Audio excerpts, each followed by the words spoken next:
Ele é polêmico, bem-humorado e irônico. Clóvis de Barros Filho é bacharel em Direito e Jornalismo, mestre em Ciências Políticas, filósofo e professor. Eu estou muito feliz de estar aqui e é uma alegria a oportunidade de lançar o nosso último livro, falando sobre esse tema tão da moda que é ética e vergonha na cara. Olha, a ideia central do livro é que ética é uma espécie de aventura coletiva, um uso da inteligência que a gente faz junto para descobrir qual é o melhor jeito de conviver. A palavra ética, até décadas atrás, era termo filosófico destinado a especialistas em filosofia moral. A palavra ética hoje, ela está presente nos bares, nas ruas, nos encontros, no cotidiano. Em suma, é forçoso reconhecer que a ética é hoje um tema de reflexão coletiva que antes era praticamente ausente. Então, o mais bacana é que você levante a mão com coragem e diga que princípios, que valores, que regras você gostaria que fossem respeitadas na hora de conviver. Porque aí a nossa ética levaria também em consideração o teu ponto de vista e aquilo que você acha justo. Agora, claro, todos nós sabemos, para aperfeiçoar a convivência, não dá para que cada um dos agentes sociais possa satisfazer completamente e imediatamente os seus apetites. Para que a convivência seja possível e mais sadia, é preciso que aprendamos a abrir mão. É preciso que aprendamos a abdicar, é preciso que aprendamos a renunciar, é preciso que aprendamos rapidamente a considerar na nossa vida privada aquilo que não pode ser satisfeito, sob pena de colocar em risco a sociedade e a convivência social.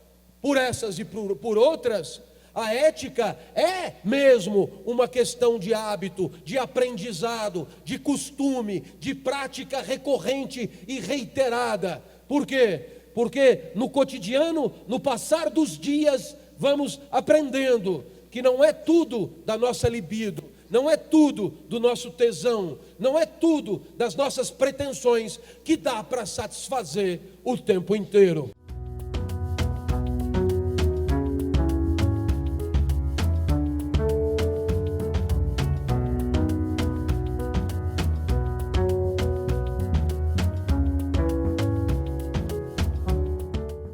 Eu estou convencido de que a vergonha é uma forma particular de tristeza. E aí então é preciso definir tristeza. Afonso me permitirá. A tristeza, na filosofia moderna, ela é apresentada por muita gente, mas o grande nome aqui é Spinoza.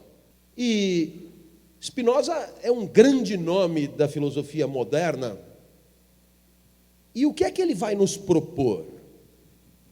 Ele vai nos propor que o que há de mais essencial em nós é a nossa energia vital.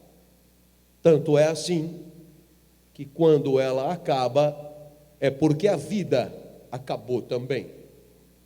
Tal como uma estrela que brilha enquanto tem energia. Você também é assim, uma estrela. Não vira estrela depois que morre. É estrela agora, em vida. E é claro que essa energia vital, Spinoza denominava, com um jargão filosófico, de potência de agir. Depois dele, Schopenhauer chamou de vontade, Freud de libido, Bergson de elan vital, Clovis de tesão pela vida, para pegar os clássicos, não é? Todos do mesmo nível. Então claro, essa energia, essa potência de agir oscila. Quando você está doente, fica evidente que a potência de agir se aproxima perigosamente do zero, do fim da vida. Não precisa ficar doente. Quando você acordo eu às 5. Quando eu acordo, é sinistro levantar.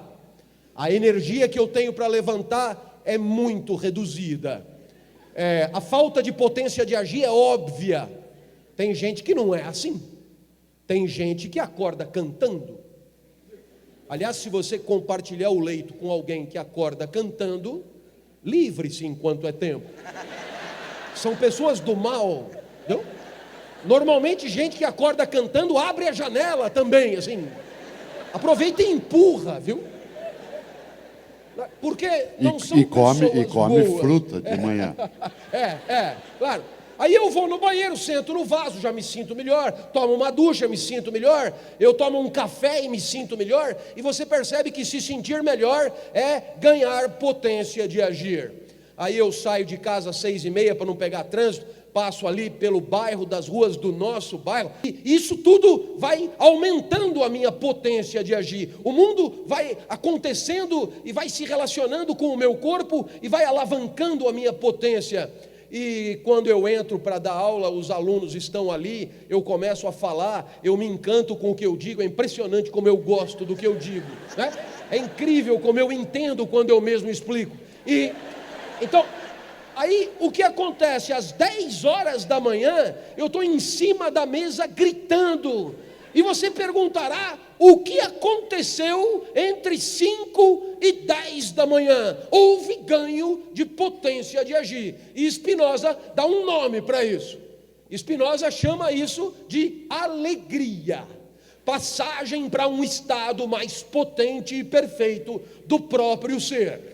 Só que não é todo dia que tem pão quente. Às 10 horas da manhã entra a secretária do departamento. E ela diz, os outros professores estão reclamando que o senhor grita muito.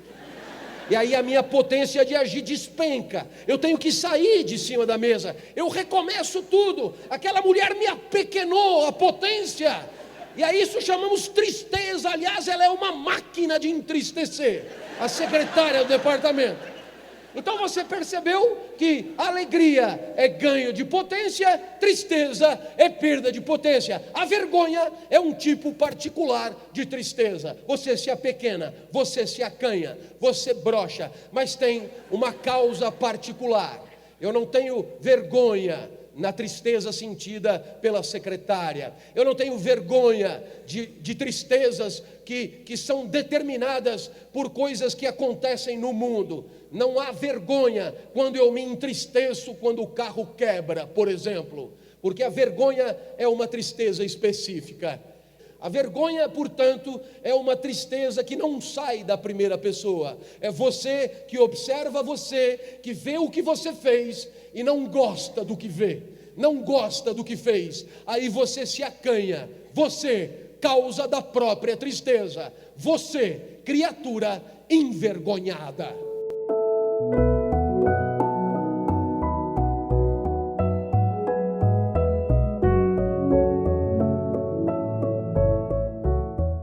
Olha,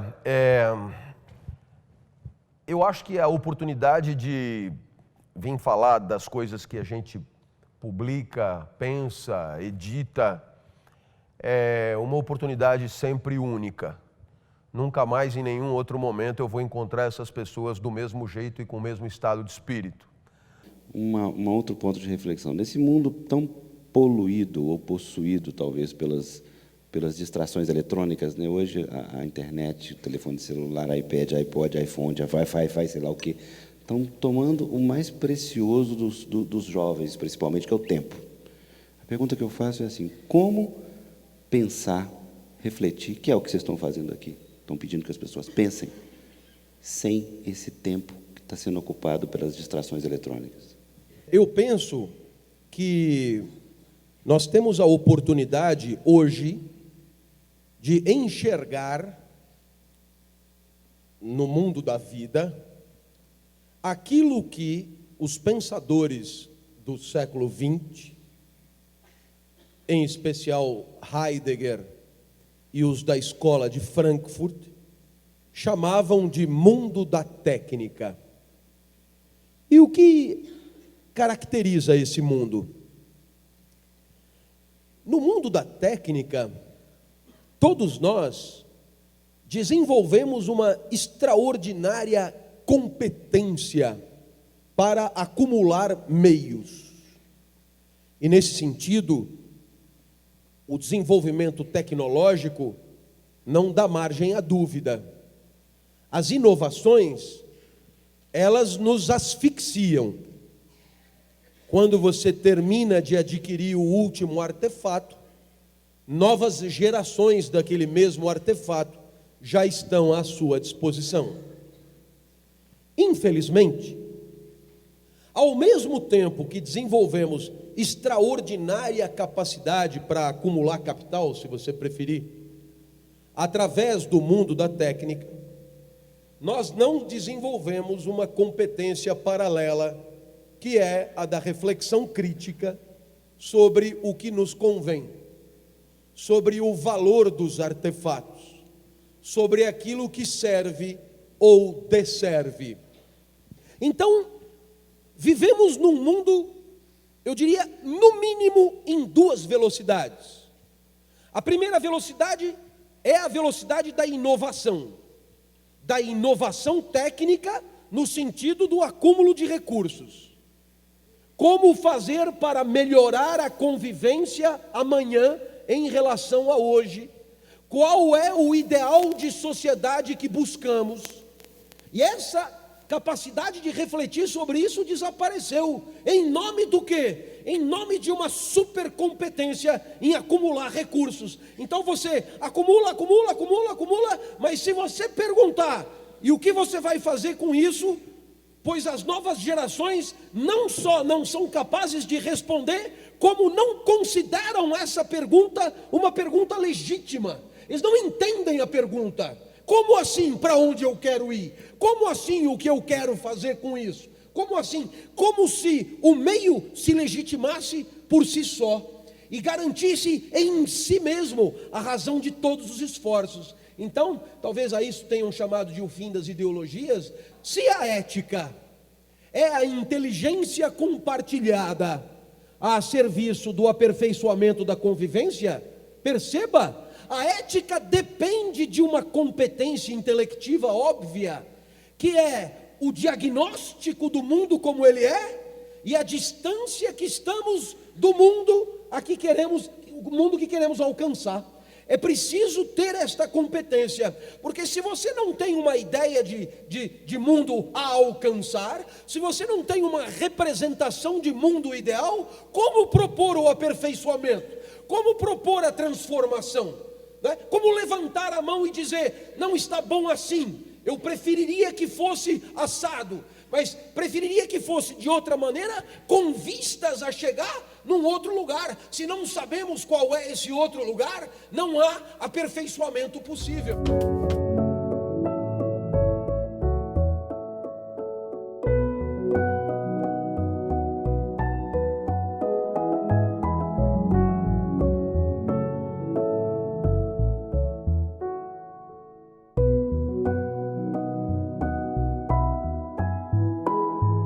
Eu sempre achei que a obra de arte, seja ela qual for, e a literatura é um tipo, uma espécie do gênero arte, a obra de arte é uma codificação de uma grande ideia num pedaço de matéria.